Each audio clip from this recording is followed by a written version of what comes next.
Thanks for coming today to spend some time with AWS. I'm Tom Litchford. I run the retail vertical worldwide for AWS, and hopefully today I'll give you some ideas around what we see going on around the world in terms of cloud adoption.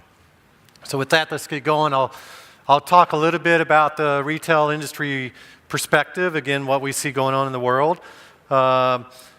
Honestly, it's kind of a little bit boring discussion around that legacy migration adoption, so I'll get through that pretty quick and then focus more on where we see real digital transformation going on and the core building blocks that AWS provides to you to help you do that and go from there.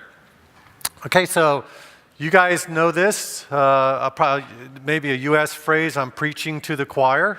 Does that make sense?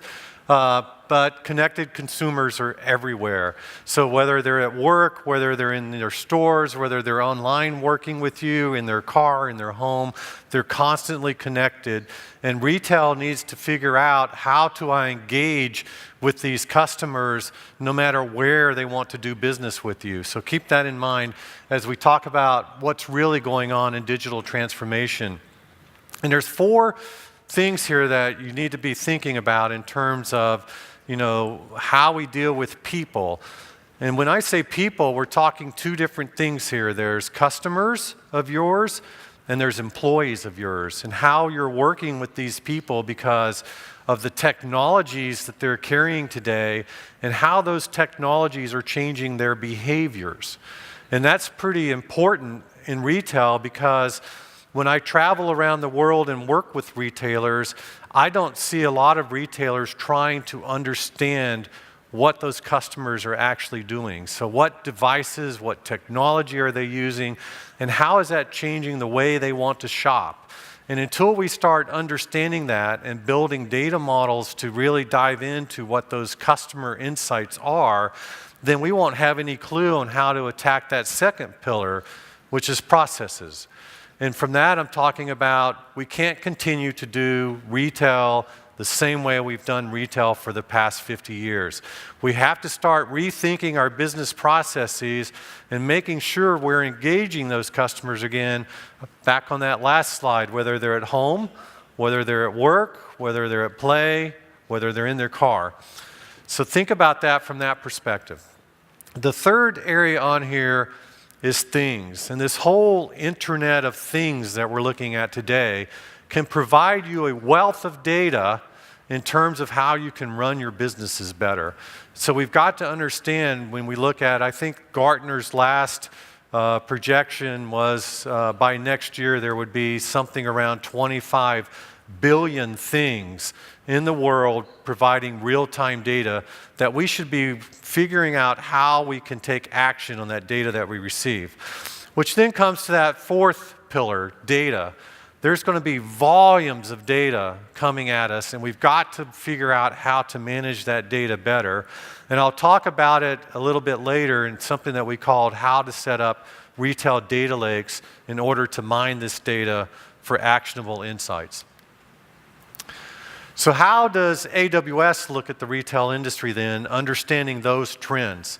We're focused on three big pillars here. So you look at the left one, I just started talking about you've got to understand data. Well, we're going to focus on big data for retail and help you understand that. And there's two key things that we want to work with in big data, two primary objectives here. One is how do we get better customer insights? So again, right back to that slide where I talked about understanding customers and employees. And second, how do I get better operational insights so that I'm responding in real time to what's really going on in my business?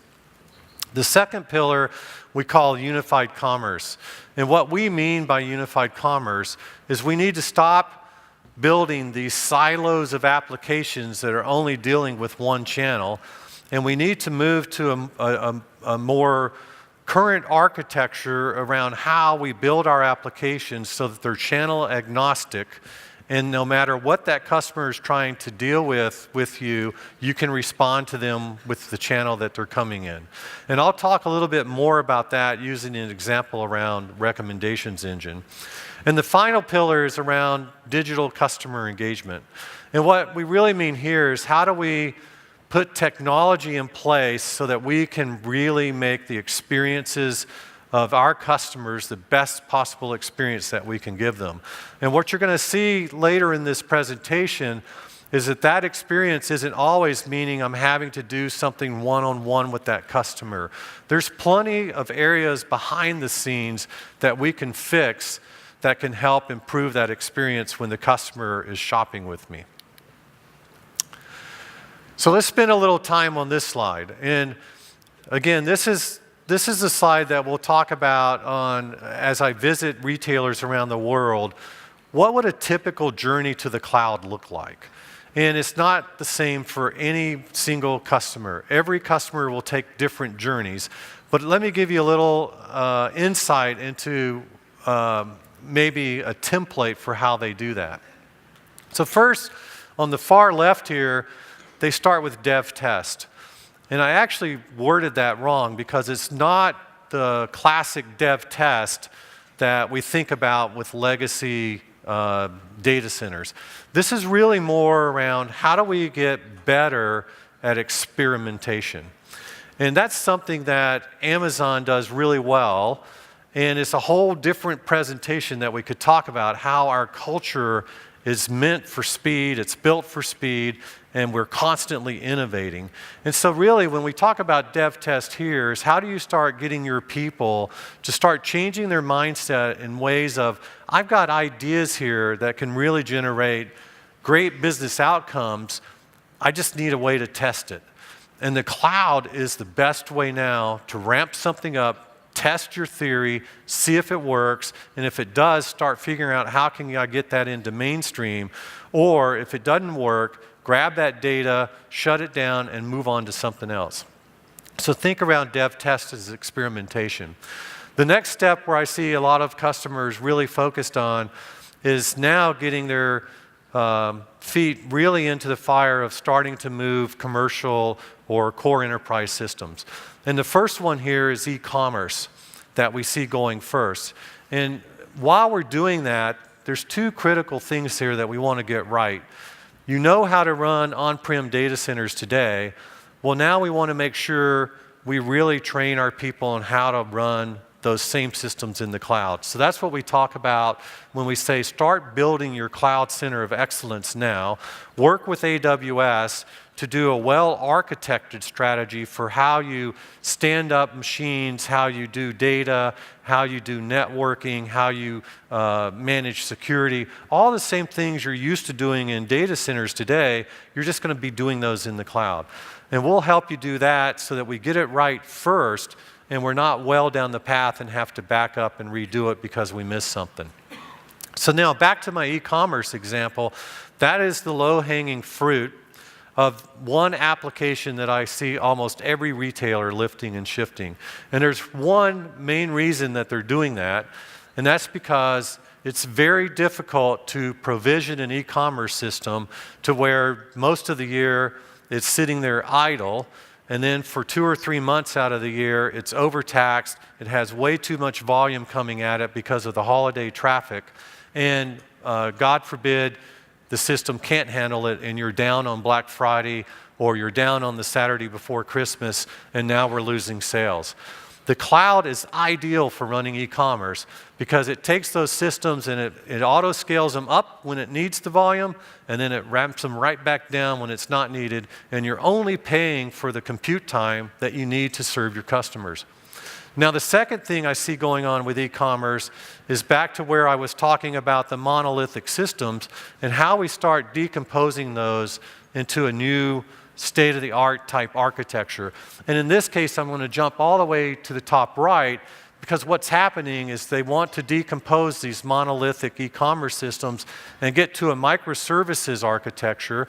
And generally in e-commerce, that first thing they want to do is to rip out the recommendations engine from whatever provider you're using, whether it's IBM or SAP or Oracle or one of the other 2 or 3 main commerce systems. And we rip that out, we rewrite it to a custom microservices-based code that you know does well with your customers, and then that becomes agnostic to the channel, right? So as we write that recommendations engine now, obviously I was doing it for my e-commerce system, but what I can do now is take that and also apply it down to when customers are in my stores or they're on a mobile channel. Whatever channel they're dealing with me, I'm providing the same engine and not having to write different silos. Okay? So then backing back down into my red box, the next area that retail is really working on are their data lakes. What we see going on here, and you heard me talk about it before, is we've got to get out of these siloed systems where all of our data is kept in whatever application that the data is used for, and we need to get to a system to where we can have one truth of the customers, one truth of our inventory, one truth of what we're doing with merchandising. All of these things belong in a data lake today, and you're going to see me dive a little bit more into detail about that. But what that data lake does is then allows me to jump onto that green innovation curve and really start using AI/ML to make better decisions for the company. And where we see that going on in retail, there's a few key places that are common ask when I'm working with them around the world. One of those, again, is that customer insight. How do I get better insights on what my customers are actually doing? Where I have probably a lot of great data when they're online, but not so much when they're offline. So how do I get better data on them, and then how do I make better decisions? The second is around inventory, intelligent inventory, and in merchandising, particularly seeing examples like how do I get better at demand forecasting? So we'll talk about that a little bit later. And then on the blue curve, just so you understand it, that should be your data center exit strategy. And you really need to start thinking that through. And AWS has services to help you.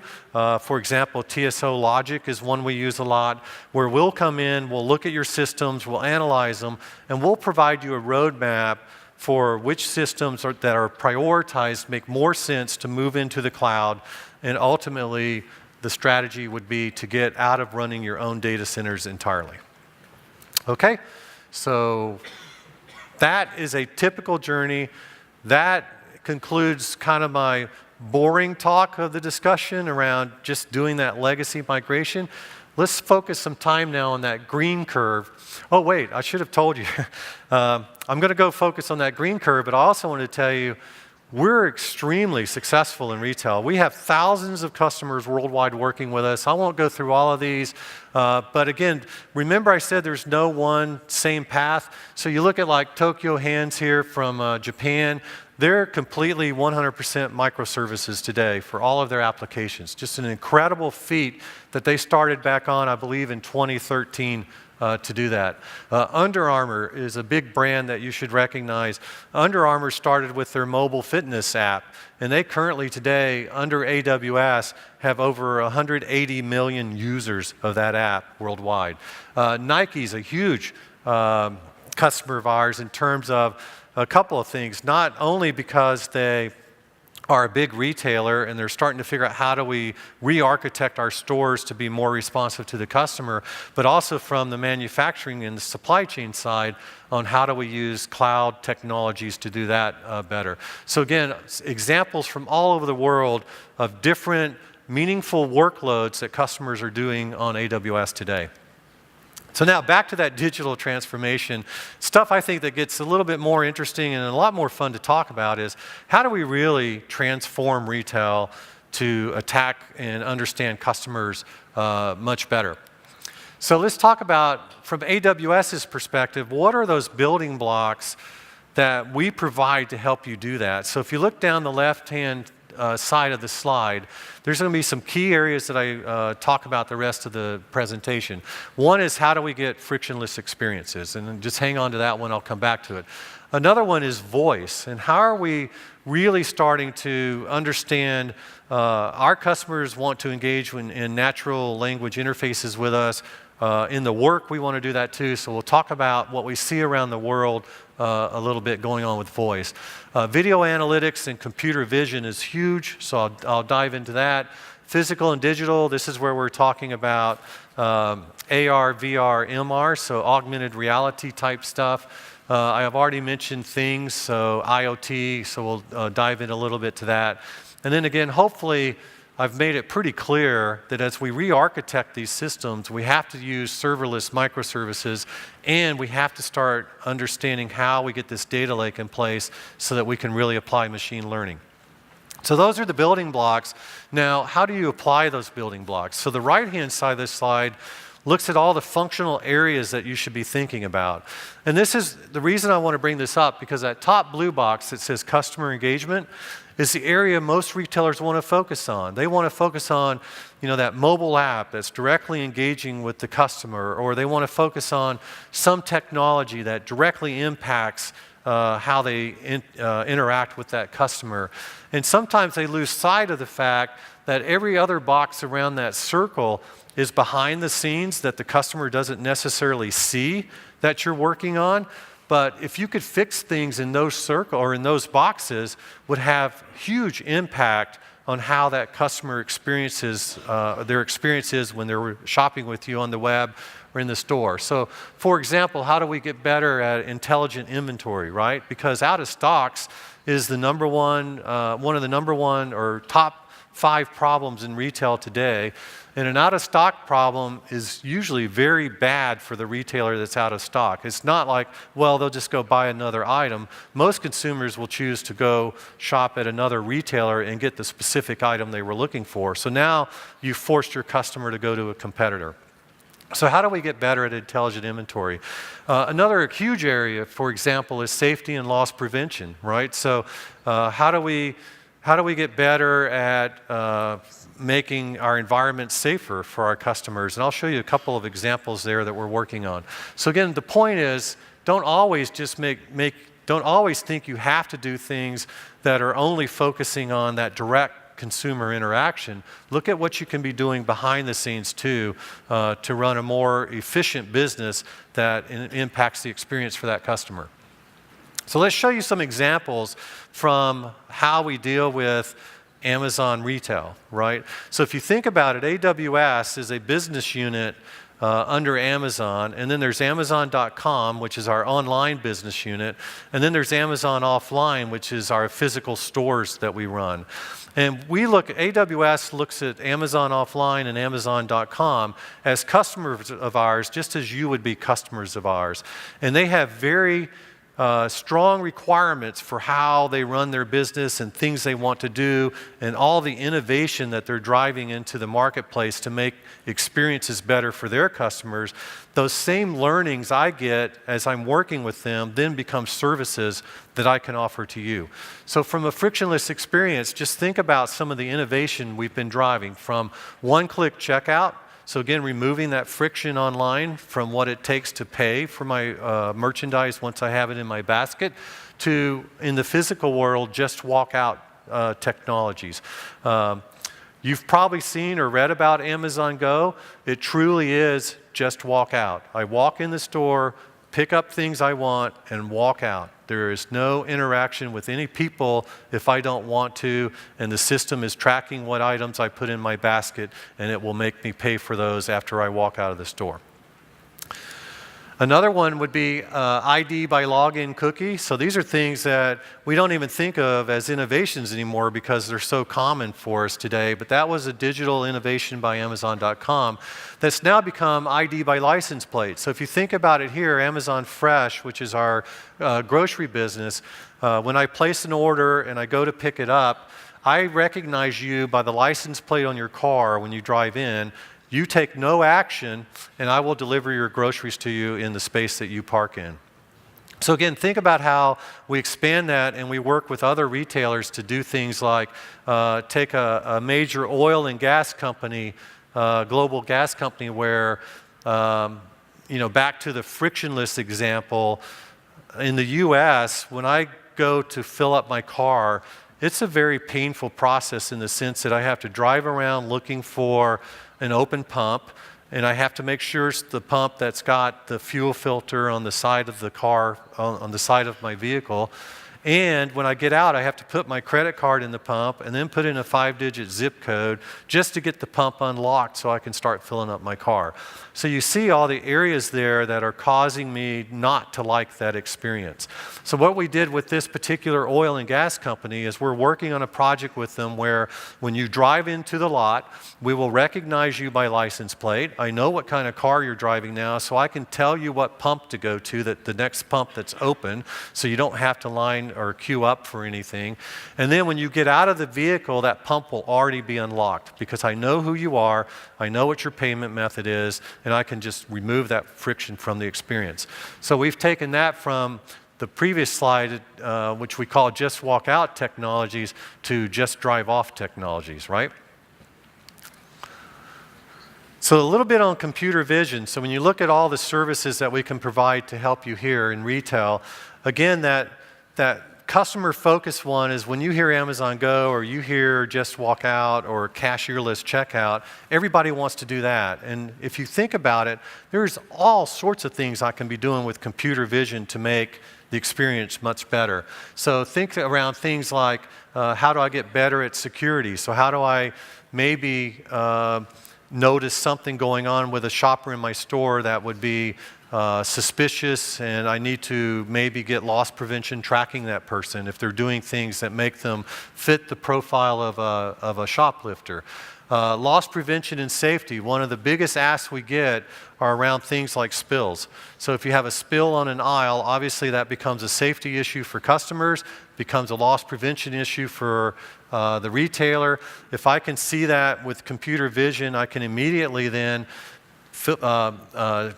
kick off a task management assignment to an employee, go to aisle 3 with a mop and bucket and get it cleaned up. There are literally hundreds of things that we can do around computer vision today. It could be things around tracking customers, IDing customers, demographics of customers, what's the flow pattern through the stores, what's the heat maps, do they stop at end caps and look at items, do they actually pull the item off the shelf and look at it? All these things you can be doing, collecting that data and applying ML to it to figure out how to run the business better. So computer vision is huge.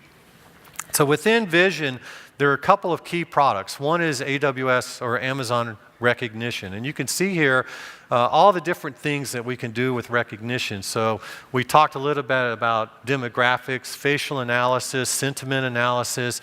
I talked a little bit about pathing, so understanding how customers walk through your stores. We can do text and images. If you want to do facial recognition, we can do that. Obviously, there are privacy issues around the world that we have to deal with. But again, Amazon Recognition is the product that does that. And the other one would be Amazon Kinesis video streams. So this is the key product or service behind our Amazon Go stores in terms of taking real-time video feed and providing ML against that feed to understand what's going on in my stores, what is the customer doing, did they pick that item up and put it in their shopping bag, or did they put it back on the shelf, did they walk out of the store with the product? And this is the service that is driving the bulk of that,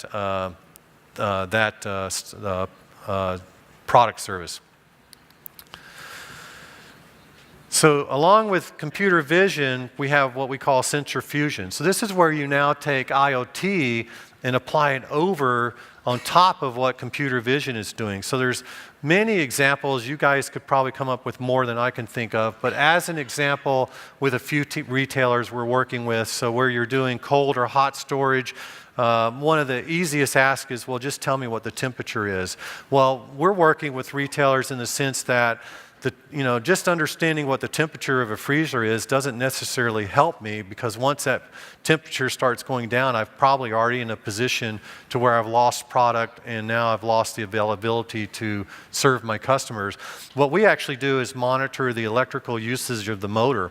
So what you can do then is start understanding for those cold or hot temperature systems, you can say based on that electrical usage, I can start getting more predictive and understanding when is that compressor going to fail, and get maintenance in there before it actually fails and impacts my business in terms of customer service or product loss. So again, all sorts of things we can do around IoT, not just cameras. And here's one of the key services. Again, not going to dive into it, but IoT Services is the product that AWS offers, which, by the way, is recognized by Gartner as the top quadrant services in terms of IoT.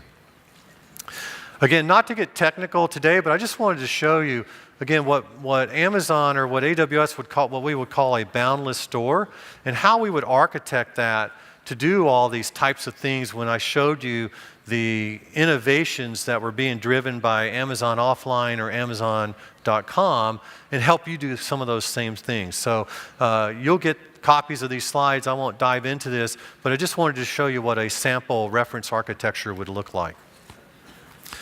So voice, I'm not going to spend a lot of time on voice, obviously, because I don't have the Korean language yet, but it's coming.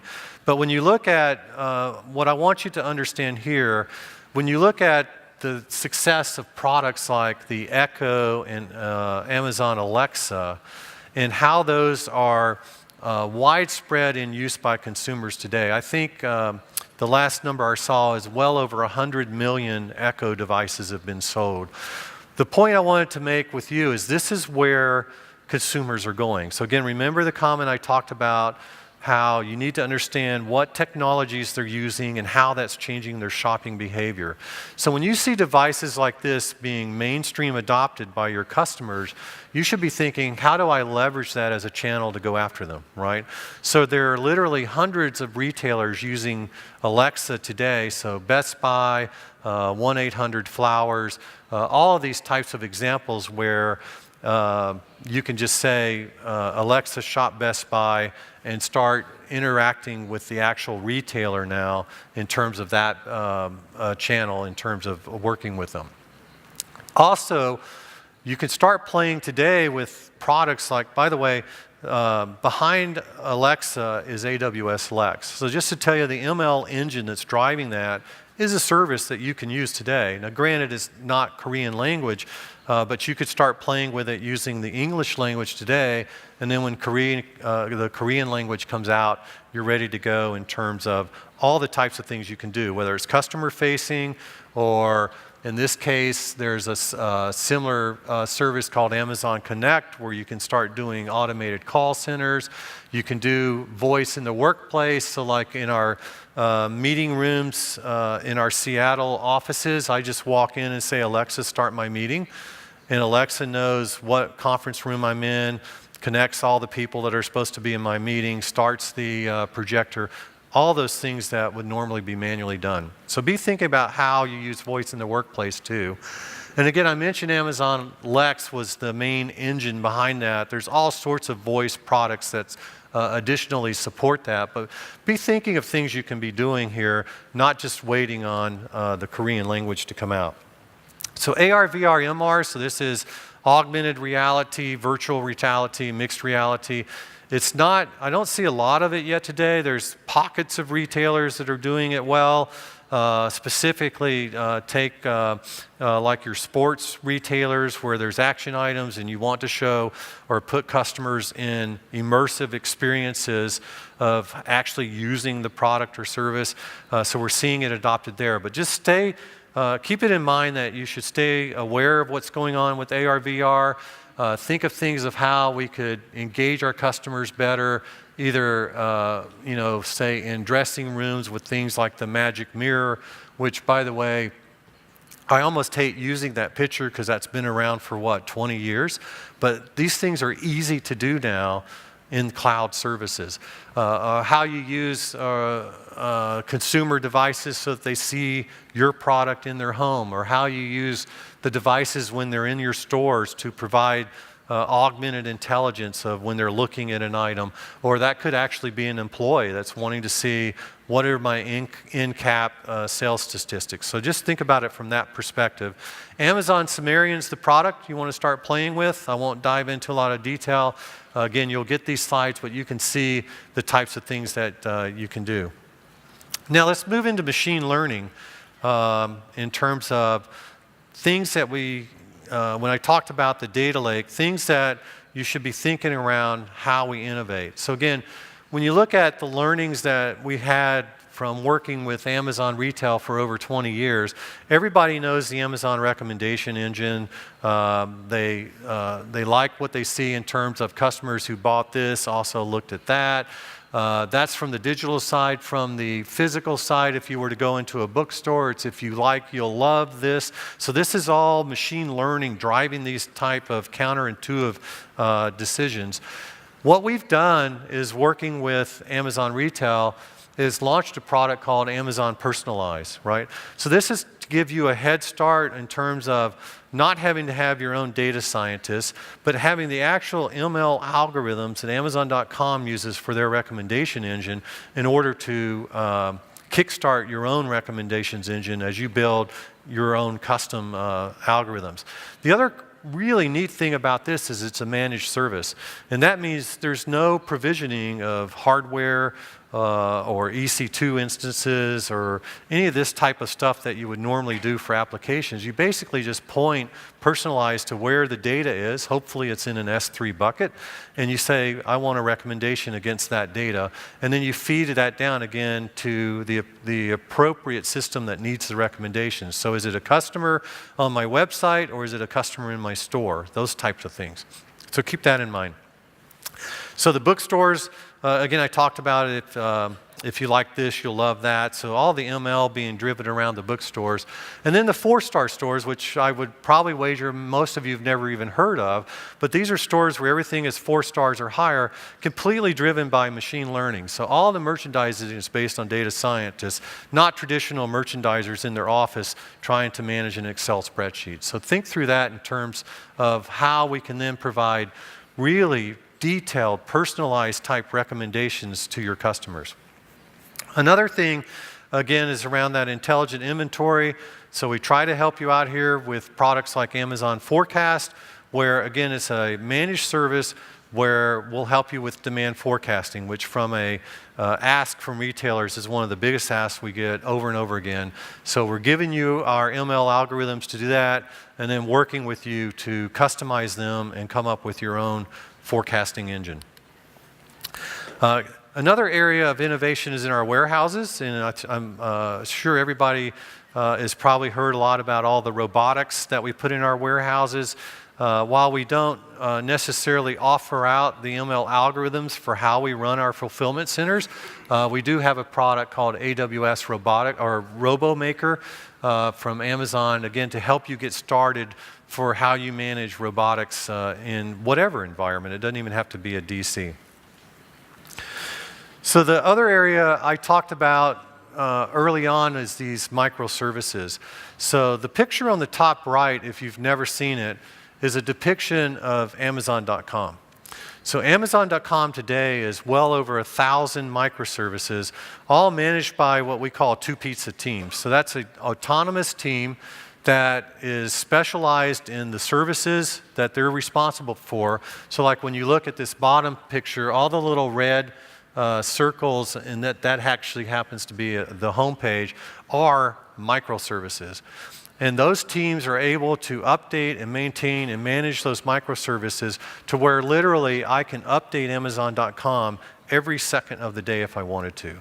So again, this is the architectures of the future that I really want you to start looking at and start figuring out, how do I start moving my monolithic systems into a serverless microservices environment. And then finally, just to come back and land home the big data, right? So what are the reasons, or how do we go about thinking about big data in terms of How do we ingest that data? So that's step one. Where are we going to store all this data, and what's that data model look like? What are the tools that we want to provide on the back end for who's using that data? And then how do we connect to the internal and external apps that are going to be using that data? So I wanted to go into a high-level reference architecture based on those 4 principles. So you can see the 1, 2, 3, 4 here. So again, from a retail perspective, what are all of those systems on the left that you need to be thinking about, I want to ingest data from? And how am I going to architect that into this single data lake? And then what are the systems on the back end that are needing that data in order to make decisions? So this is a high-level reference architecture that all of our solution architects around the world use to work with retailers. And so I wanted to give you an example of an actual data lake that we did for a large apparel retailer in North America. They're actually global, but they're based in North America. So you can see down the left side, we worked on those ingestion points. What is the data that we need to ingest? How is it coming in? Is it real-time ingestion? Is it micro-batch? Is it batch? Is it historical data I just need to archive? Where are the source of the systems that are handling it? And then you can see how we move that right into the middle part of this slide in terms of building out that data lake. So from landing the data, to the raw data that's going to be in there, to ultimately a prepared data model that I can now start running AI/ML on. Now, what's unique to this one, too, is the customer had a specific request. If you see over on the left side, the IBM Netezza logos. So Netezza is at end of life, and the customer is saying, I really need to get off of Netezza. Netezza is their traditional data warehouse business intelligence systems. And so as we ingested and built this data lake for them, we took that into consideration, as well as how are you going to use this data to apply AI/ML to it. So you can see then, once we get to the data lake, on the top, we peeled that off and started building a traditional data warehouse in Redshift. And from Redshift, they're applying the same tools that they're using today, the same tools that the end users are expecting in order to get their classic or traditional BI reports, and they don't even know that all of the back end to doing that is no longer Netezza. So we've totally been able to take Netezza out of the loop, which was on end of life anyway. But now what we've done is we started working on this right box in terms of now how do you apply AI/ML to that data. So go back to my Amazon recommendations or Amazon forecast, Amazon personalized or Amazon forecast. So let's take recommendations as the example. When I told you that that was to managed service and I no longer have to provision IT in order to run that service, I just point personalized to that prepared box in the middle and say, there's my data, I want recommendations off of that data. Or I just point forecast to that box and say, there's my data, give me a demand forecast for what? And so you can start seeing as whatever those use cases are in terms of what questions the business is needing answered, we have the data lake in place now that can start addressing that. So with that, we've kind of gone over quite a few things today, from understanding what consumer behaviors are to what our AWS strategy is and how we're going to help you in terms of dealing with big data or unified commerce or digital transformation or digital experiences for customers. Hopefully, you've got the message that I think you need to really start thinking this whole data lake and what that foundational data lake is going to look like, and how I'm going to apply that to solve questions that the business is trying to answer. And I've also walked you through a lot of the more transformational services that we offer, whether that has to do with frictionless experiences or voice or computer vision or video analytics or IoT or ARVR, and all those type of really innovative services that we can apply to really change experiences. So with that, I appreciate you coming out today and spending some time with me. I'll be around for a little while if you've got questions. But again, thanks for coming. Enjoy your day here at the AWS Summit.